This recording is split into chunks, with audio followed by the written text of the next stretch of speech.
First off, on behalf of the family, welcome, welcome, welcome. What a great honor.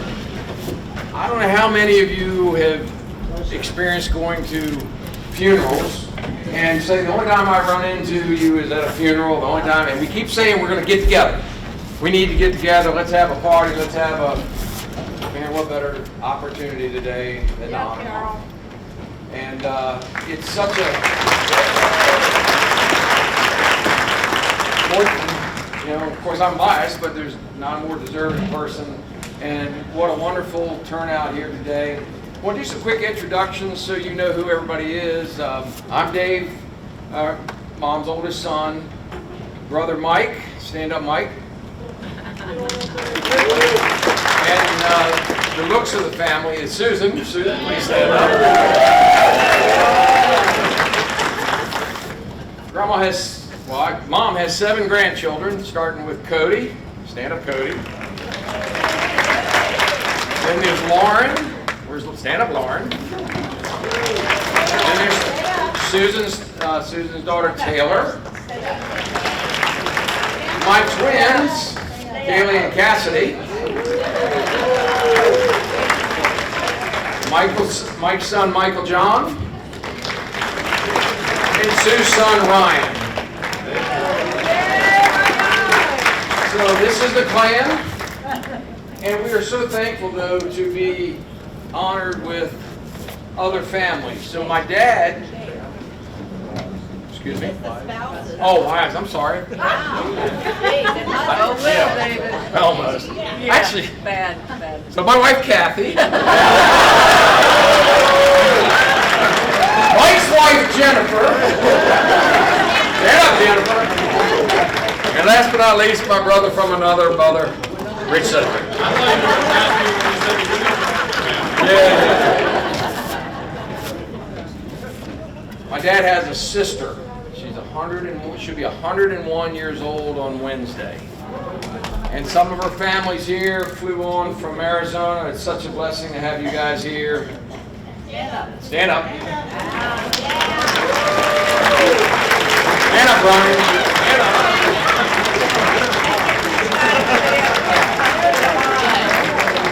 My dad had a brother who served in the Air Force and was killed back in 1960, a long time ago. But through the efforts and fruits of Mom and the family, the Texas family has stayed united. We had to have Aunt Lois, Janice, and Luann, and Thomas. If you guys would please stand up.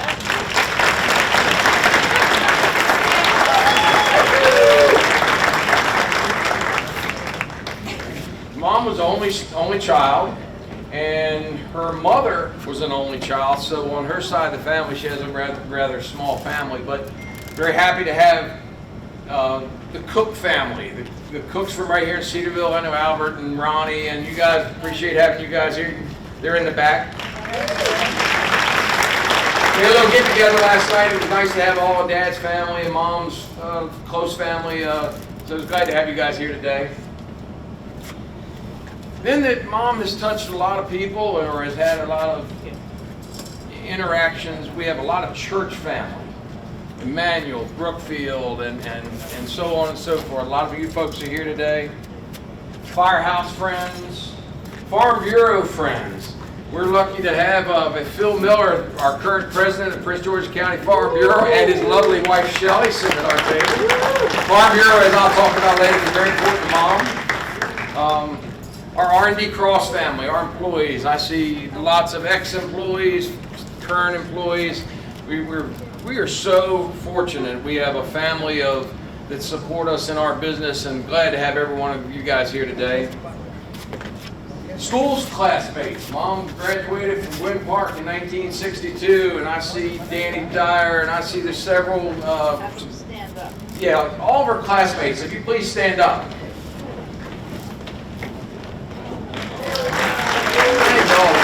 Good group on you. Thank you guys for coming. Oh yeah. And she was so excited to hear that this was kind of a surprise. She had no idea who was coming.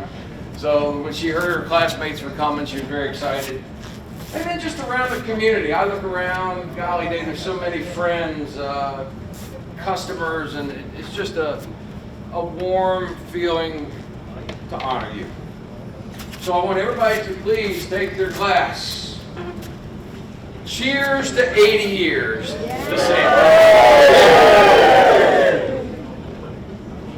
The great thing is, Mom, you're in great health, and you can enjoy today. And like I said, we don't have to go through the old, one time we see folks at a funeral, this is a party for you. So, anyway, without further ado, I would like to also call another good friend of ours. We'll talk a lot about Emmanuel Church in a little while, but Pastor John Warren was a past minister, one of our favorites, and we'll ask him to come up and bless the food for us. Pastor John Warren.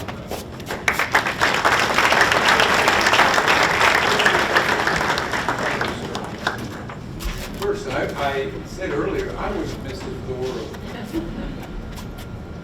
We're family. We are. And one of the jokes I tell quite frequently, here we are, thank you, still giving me direction. Oh, I'm always there. Is that Sandy's mother adopted me as one of her grandchildren. And I remember a time here, I was in this very room, we had just had a wedding at the church, and so we had the reception here. We were sitting at the same table, my family, Sandy, her mother, Grandma Phyllis, and she looks over at me and she says, Pastor John, is that a beer in front of you? I said, yes, ma'am, but it was water when I got it. She said, no, it's supposed to turn into wine. And I said, you're reading the wrong translation. Won't you pray with me? Gracious God, our Father, in whom we live and move and have our being. First, we thank you for this gift of another day. We also thank you for Sandy as a mother, as a wife, as a grandmother, as a friend, as a neighbor, as a parishioner. Continue to watch over her and keep her in the hollow of your hand. She loves what she does, and she does it well. We ask you now, dear Lord, to bless this food to our use and us to your service. Make us ever mindful of the needs and the wants of others. Bless the hands that have prepared it. Through Christ our Lord we pray. Amen. Amen. Bon appetit. So now I'll put this back in the hands of my wife, Kathy, and my sister-in-law, Jennifer, and my sister, Susan. We have two buffet lines.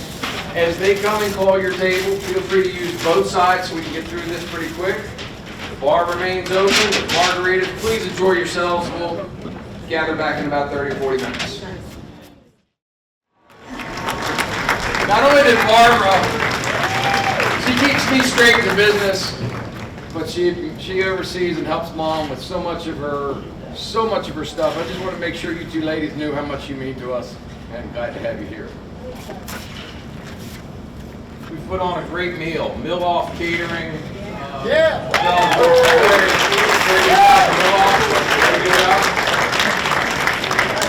I'm going to do the thanking ahead of time, but let me tell you something. You got a treat coming over here. Sophia Michaels, I don't know what, stand up, Sophia. Sophia's the best cook. The best cookies, cake, that's to come, but I want to thank you ahead of time, so don't forget. I also want to thank, there was Maddie and Louise for helping over at the bar. And Shelly. Oh gosh, how did I forget Shelly? The three amigos, my amigos. And Cliff Matheson is the photographer. Thank you. Special thanks behind the scenes, though.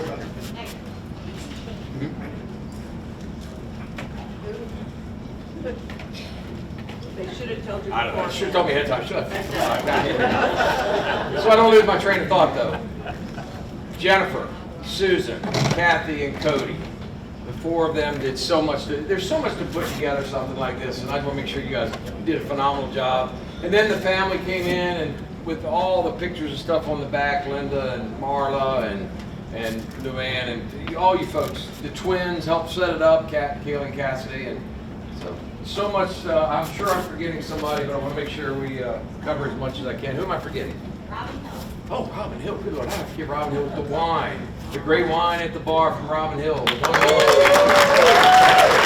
Thank you, Susan Bob. They went back to the winery. They went back to the winery. Please tell them thank you. So I was given this instruction. Cover 80 years of history. I don't know how many pages in 15 minutes. How the hell am I do that, Danny? But we're gonna try. Well, I don't do much in 15 minutes, but I'm gonna try. So, quick history on Mom. So, Mom was born on July 7th, 1944, in Washington D.C. Parents were Buddy and Phyllis Cook. The Cooks moved out here to Cedarville when you were 4 years old. Lived right up the road here on Ashbox Road. This has been home your whole teenage, childhood years. Went to school at Baden Elementary, correct? And then graduated up here at Brandywine in 1962 from Gwynn Park High School with all these fine folks over here.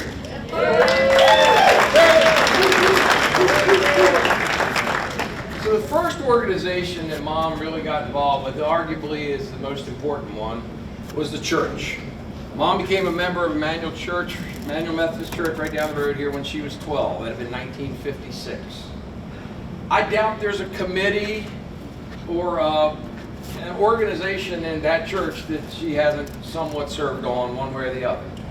Now, I love her to death, and one thing, she knows one way to do things, and that's all in, and she's a doer. And she's helped me so much with my college projects and all this kind of stuff, so I know on committees she's top notch. But of all the things she did at the church, the one thing I want to highlight on is her career as an organist. So Mom at age 15, this was in 1959, Easter Sunday of 1959, I don't remember the story, somebody was sick or whatever, but Mom became the organist basically that day. This Easter, she celebrated 65 years of being organist at Emmanuel. You know, I'm a baseball guy, so let's do some baseball. Everybody know Cal Ripken? Yeah. Okay, Cal Ripken holds the all-time record for consecutive games played at 2,832. So let's just do some quick math. 65 years, we got 52 Sundays in a year, you got Good Friday, you got Christmas Eve, sunrise service, and just say you make 50 of those 56. 50 times 65 is like 3,250 services. Okay? So then, she's also been the organist at Brookfield the last 20 years. Okay, so let's do that math. You take 20 times 50 is another 1,000. So we're at 4,250 or thereabouts. You were the organist for 7 years at St. Mary's Episcopal. Okay, that's been a few years ago, but do some similar math. Say another 50 times 7, 350. I know you guessed it at St. Michael's, but real quickly, we've come up to 4,500-ish services, okay? Pete Rose is the all-time baseball. He played in 3,652 games. She's played more church services than the all-time. I mean, do we see some legacy here? I mean, this is all big stuff. I doubt anybody can match that. We haven't even talked about weddings. So I asked her the other night, how many weddings have you done? Choir practice. Yeah, well, choir practices. Oh my gosh, that used to be Recitals. recitals. But I asked Mom how many weddings has she done. She goes, well, I've done every one in Emmanuel Church except mine and Susan's. And on the registry, you said there was. You ready to say something? Okay. She said there's 351 registered weddings since 1960. Take away 2. That's 350 weddings. Then she gave me a list, and I know there's a bunch in here of weddings that happened outside of Emmanuel. And I'm looking around, I see names that were on that list, the Cooks and Bonnie Henson. I mean, there's numerous. And I think that totaled about 78. So 350, 78, let's just say 420, just for a number.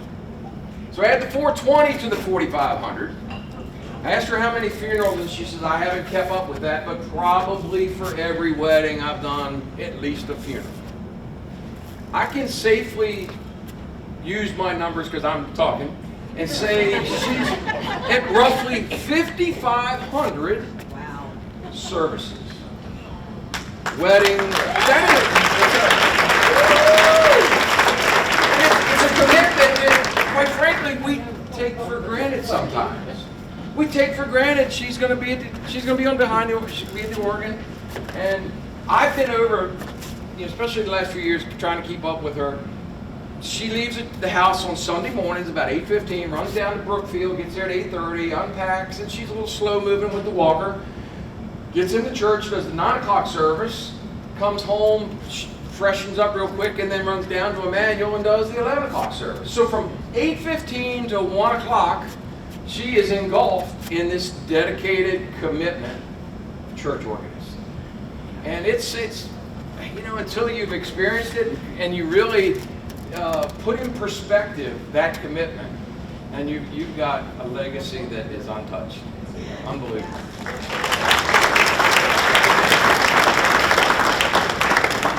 So moving on, Mom's first job she ever had, guess what? She taught organ and piano. Her first, she started in 1962. I'm 60, I'm going on 61. Every year that I remember, there's always been a piano and an organ in our basement, correct? So she started in 1962, taught piano lessons through 1995, and there's a lot of folks in here that I see that used to come to the house for piano lessons. At her peak, she did as many as 30 a week, okay? So I asked her last night, she didn't have any idea. She was guessing 300, 350 students, but she never did keep track of that like you did the weddings and stuff. But a lot of folks. Her first real job out in the real world, right out of high school, she started working at the Census Bureau.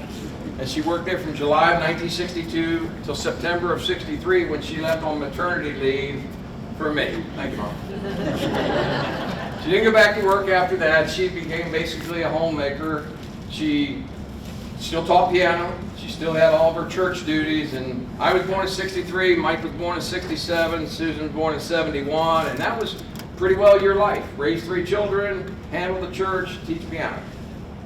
In 1976, my grandfather, we have our R&D Cross business, and his health was starting to diminish. And at that point, he gave Mom the opportunity to form a partnership with Dad.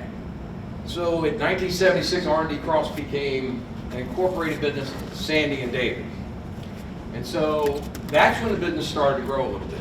And Mom took over as bookkeeper, banker, payroll. She cracked the whip. And really the business started to grow from there.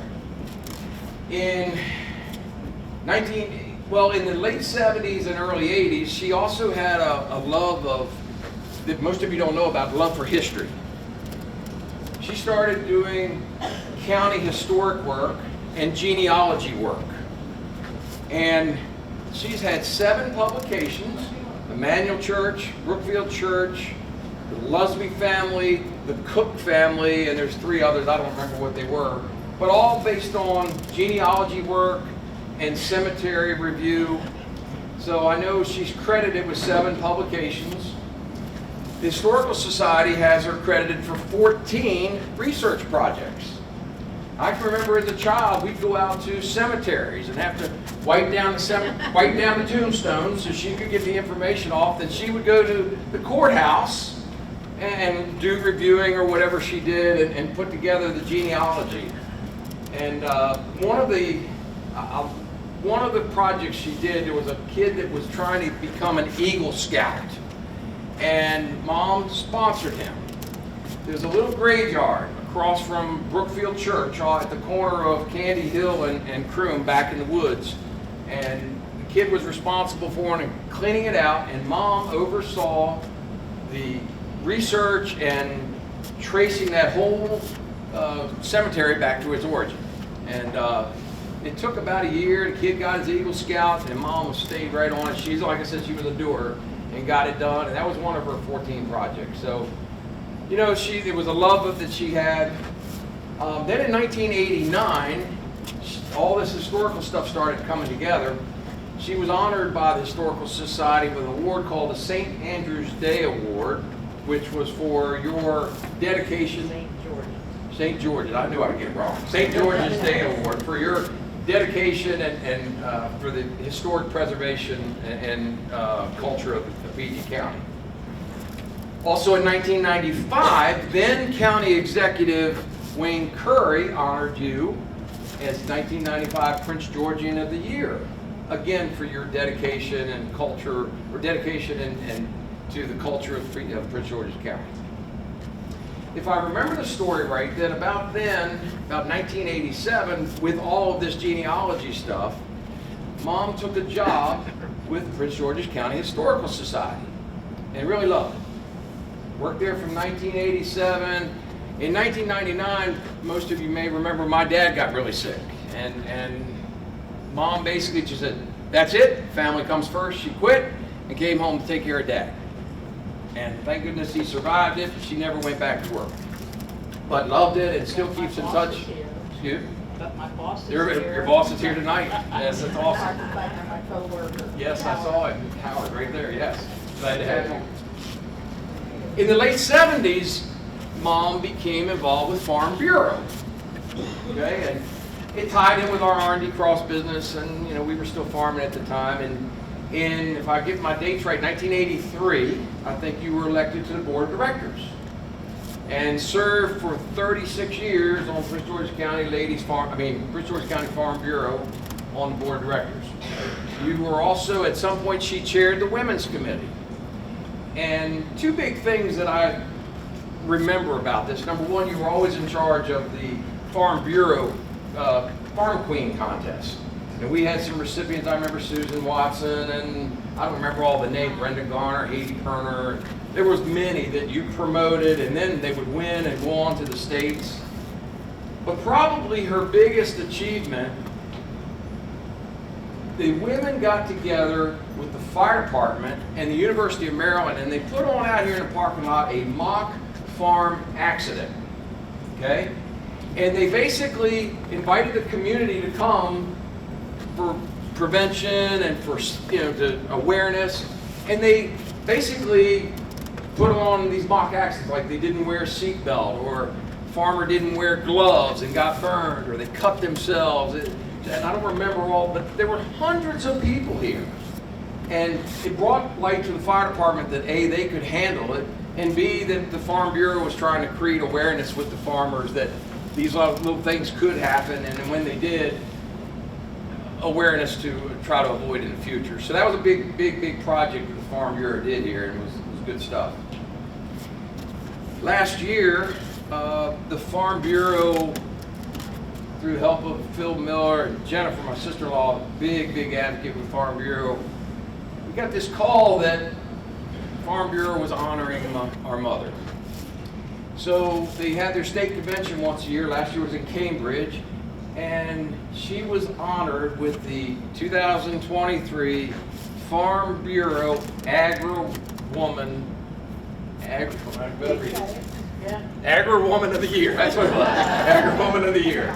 And that was based on her years and years and years of contributions and things you've done for the Farm Bureau. I thought that was very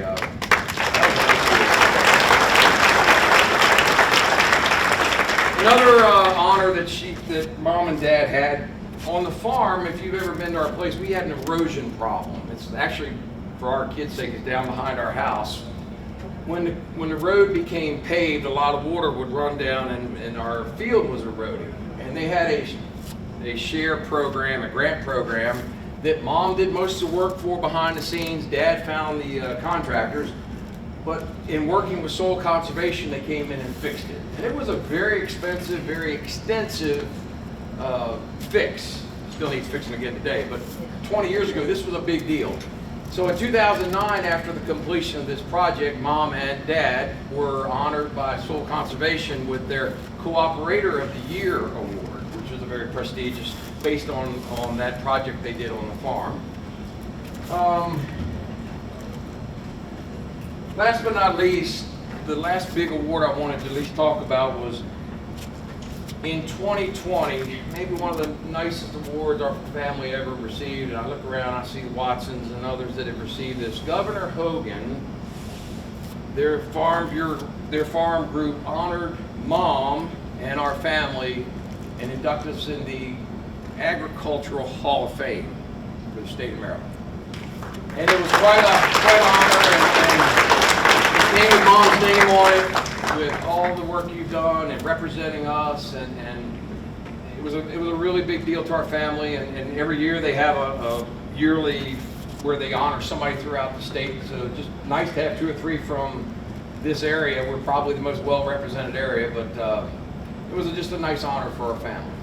So that's kind of, there's a lot, she's been honored with a lot more stuff. Those are kind of the basic highlights. But I want to end with this. There's no secret, if you know her, she's been the matriarch of our family. She's the one that's kept us together. She's kept our families in Texas and Arizona together. And you know, we're really lucky. We're very fortunate today to be here, everybody in good health, be able to mingle and unite together, and not at something sad or whatever. This is a great honor. We, my family and myself, are really lucky. But I got to tell one more story about you though, because I think one of the biggest lessons I ever learned. I still make mistakes in life, but anybody know what this is? Lindy? Oh, yeah. I got a scarf from one of those. Do you? Usually they're about this long. It's a Hot Wheels track. So how many of you, my age and older, when you had Not many older. when you had a hiccup in life and you made a bad choice, your dad would make you go out and pull a branch off the tree and then whip your butt with it? I had that happen once, but I was never afraid of my dad. But I was always afraid. She had one of these. She kept that thing up on the refrigerator. It's amazing, I still don't have marks here. And she never hit you with this side. It was always, and when you got whipped, whap! And it didn't matter if I talked back and put your arm up, she'd whack your arm. We would hide it. And then if we hit it, she found it, then she'd whip you again. But Mom, I'll say this, because we can't do that today. Obviously, we can't do that in today's world. But you made me a better person. Respect good choices. And when we came along, if we messed up, there was a penalty. Didn't you? And she could whack it too.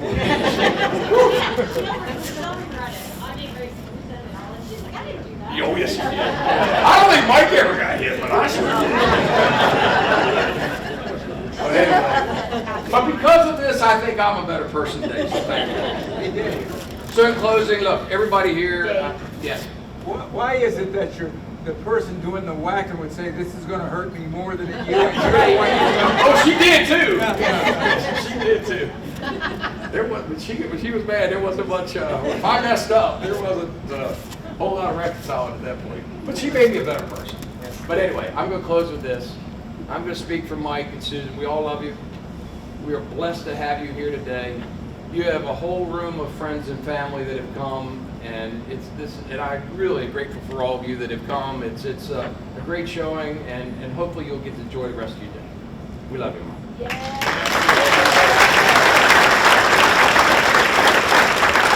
Got a couple more that want to speak. So how we're going to do it? I've got some of our family that's coming down. Got something brief for Mom.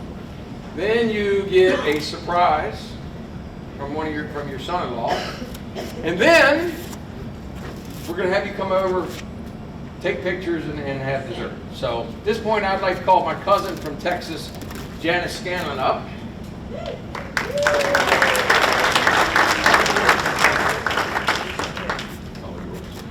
You're welcome. Well, I have been a part of Aunt Sandy's life since the time she was a teenager. And as most of you know, my father was Uncle David's brother, and he passed away in 1960. Aunt Sandy was there to comfort some little kids who had just lost their father. And after that, she made sure that we came here to visit her and Uncle David, my grandmother and my grandfather, and she let me have the pleasure of playing with her beautiful children and getting to know them and be a part of their lives. And I just thank you, Aunt Sandy, for always being there to listen, for being so kind and sweet, and I love you very much. Happy birthday.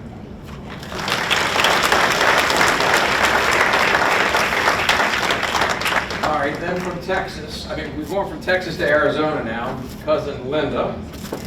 So Linda and Carl, so their mother is Aunt Birdie, the one that's going to be 101 on Wednesday. Amazing. And she's still just as sharp as a tack. So, anyway, Linda.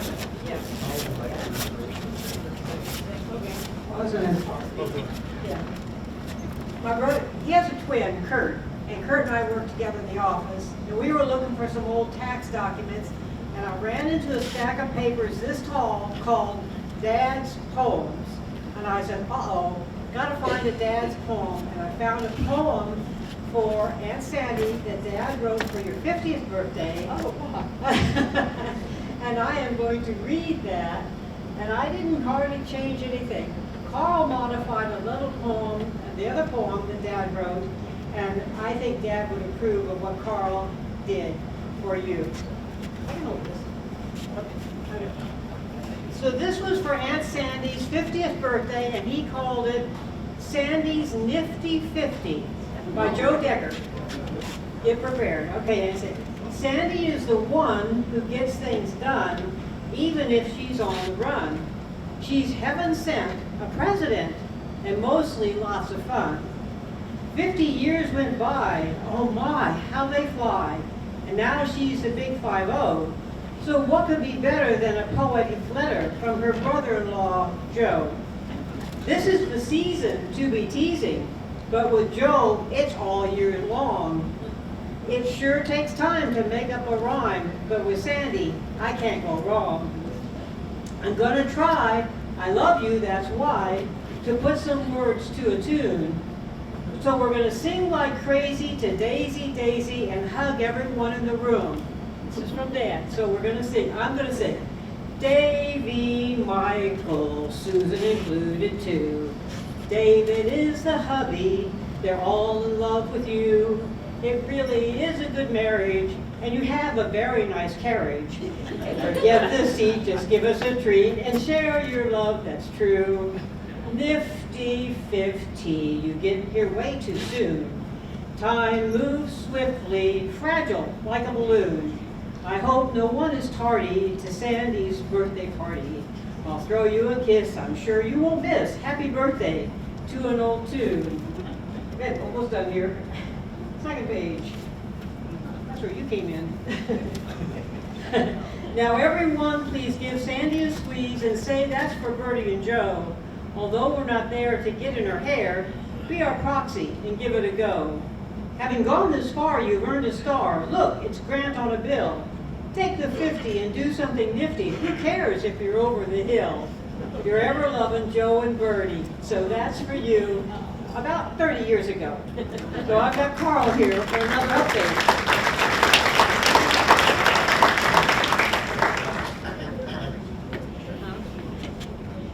Okay. You pass it to me? Okay, I'll hold it. You can't hold the mic and speak too. Yeah, so this is what Dad wrote a little later for another birthday. And so my dad, I have some things that brought him from my dad, and you'll recognize it, and probably a lot of you will recognize it too if you've known Dad for a while. Okay. Well, Sandy gal, you're 80 now. My, how the time does fly. Saying hello to folks you know before you have to say goodbye. Remember when you were a wee little tot and had to go get out of the nice warm cot just to sit on that cold metal pot so you could go pee whether you had to or not? Well, times have changed since you were small, going here and there, trying to do it all. You do the best you can for promises to keep. Surely you've earned your good night's sleep. Look at you now, you beautiful gal. You're rich in family and friends. You finished your task, big and small. And for me, too. The end? Oh. You thought the poem was done. Well, I have news for you. There's more rhymes to make and poems to write before this poet's through. And so for you, there are future deals that impact all of us.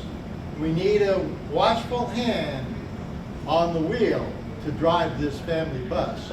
So buckle up, Sandy gal. You've got a new route to ride. Don't be shy, give it a whirl, and we'll always be by your side. So from Dad, the end.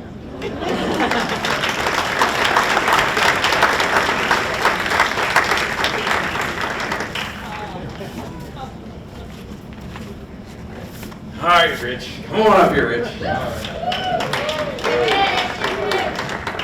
That's Susan's husband, Rich. My favorite son-in-law. Favorite son-in-law? The only son. The only son-in-law. Okay. I took a few notes, but I don't have my reading glasses. Oh, nice. Okay, good morning. Good afternoon. Hello. I'm Rich Sedgwick. Sandra Cross, or as I like to call her, Santa Cross. You guys know what I'm talking about, right?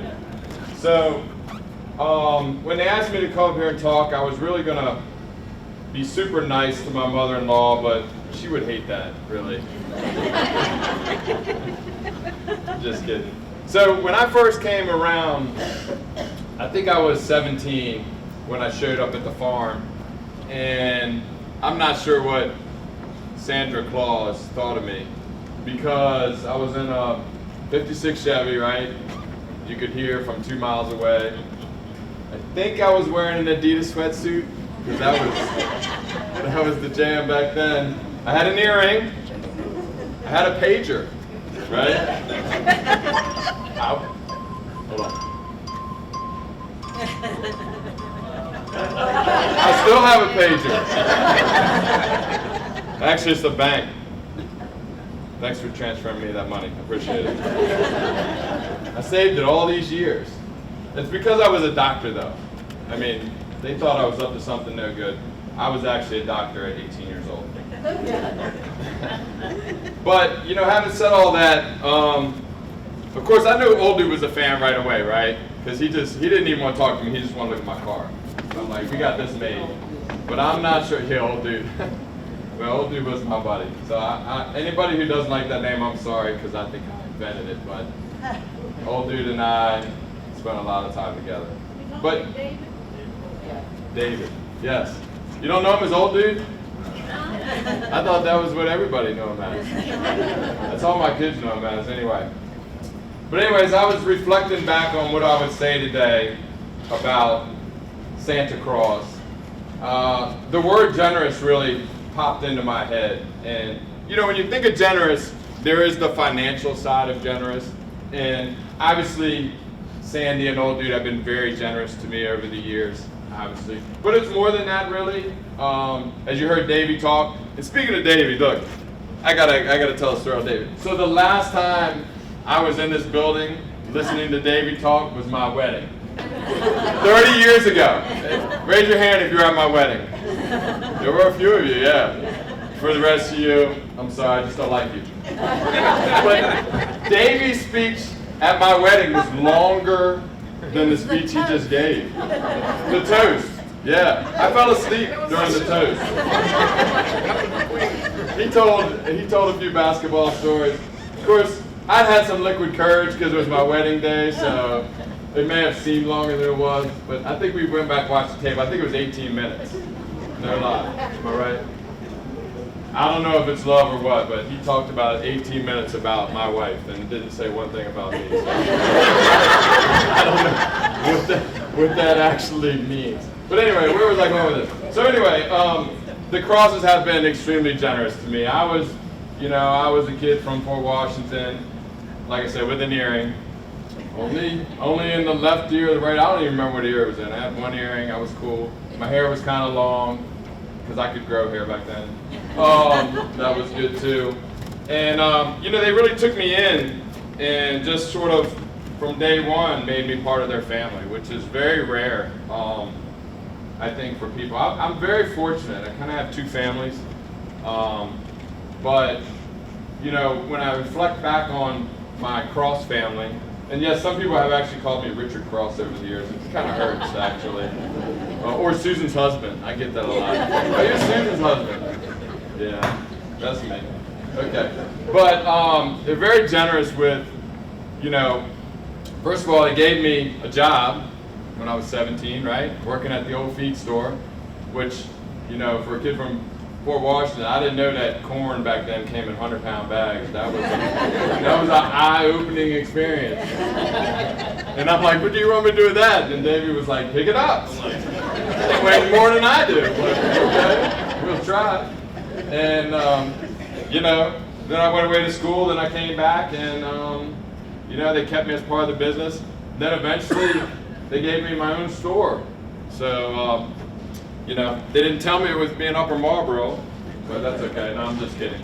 But no, we had, we had the store, and my kids are here, and without the Crosses and their support over the years, my kids may not have gone to college. Sorry, guys. Well, it's a good thing you went. But really, generous with everything: time, money, life lessons. How many trips did I spend with old dude in the truck? Watching him sleep most of the time, but he would come up with a few nuggets every once in a while, like, is the truck gonna make it up the hill? He'd be asleep and he'd go, just keep downshifting. Okay. Guess there's another gear lower than this one. David knows what I'm talking about, that old box. So does Mike Cross. I thought he was sleeping. Well, he was sleeping. He just said, keep downshifting. I'm like, okay. I thought we were not gonna make it, but we made it. But for the amount of time, really, that they have given or that they give is just incredible, I think. And everybody here can attest to that, whether it's Farm Bureau, the church, or the family. For me, it's three really big things that I really get great feelings about when it comes to my mother-in-law. And it's really family, tradition. I think one of the things Sue and I talk about all the time is we love the traditions. Like, we get together every Thanksgiving. We get together every Christmas. We have things that we do 7 or 8 times a year as a family, and I really love that because I don't see my family very often. True story, I come from a family of gypsies. Like, they're all over the country. I don't even know where half of them are most of the time, but I love the traditions and the family that I get to have, that I feel very much a part of, even though I was just kind of crazy kid from Fort Washington. I know David was probably like, he's not gonna last. Tell the truth, Dave.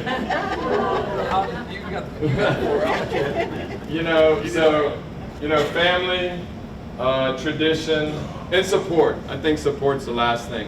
And I think David can attest to this. He didn't talk about it, but as we talked about a second store, or when we wanted to do something new in the store, and we'd go to Sandy. First of all, because we needed money, we're like, hey, we want to do this, we need some money. She was like, okay, let's try it. And they kind of would let me either succeed or fail, but they let me do it on my own terms and learn from it. And it's another extremely rare quality, I think, that I'm very fortunate to have. No matter what I wanted to do, I don't think you ever said no, right? But truth be told, there were some things you probably wish I hadn't told you too. So one thing about me is I pride myself on never lying. There were a couple of questions that they asked me over the years where they probably had wished I lied, but I told them the truth because I always felt like that was the best way. I'm not going to tell that story, Sue. Always over there in a panic. Look, so, like Davey, I'm no stranger to speaking. I've done weddings. Actually, I married somebody a couple in this room. Done funerals. I did an event in front of 2,000 people about 6 months ago and almost lost my job because I had everybody in the room convinced I was an Elvis impersonator. So that's a funny story too. We won't get into that. But I really, really don't know that I would be who I am without old dude and Sandy. Because I won't say that I was lost, but when I was young, I didn't really know where I was going, and I just kind of became part of the family, and they gave me the direction, and here we are, right? So that doesn't happen by accident, and for all of you guys who have big families out there and enjoy it, it is something very special, and really appreciate it. Trying not to break up there. You do fine. But anyway, I'll close with it's so great to see that you're 80 and you're still pumping and kicking and supporting me, and you know, still letting me come around. Not financially, thank God, right? You know, like, thank God that guy finally got on his own. No, but you know, from a standpoint of just whatever we want to do or whatever my family wants to do, you're always there. My kids have always had their grandmother, their grandfather at every event they've ever had over the years, from dance to football to, and actually there's a ton of family here. I've been through football games in the rain, and we've been all over the place, but we really appreciate it, and I love you.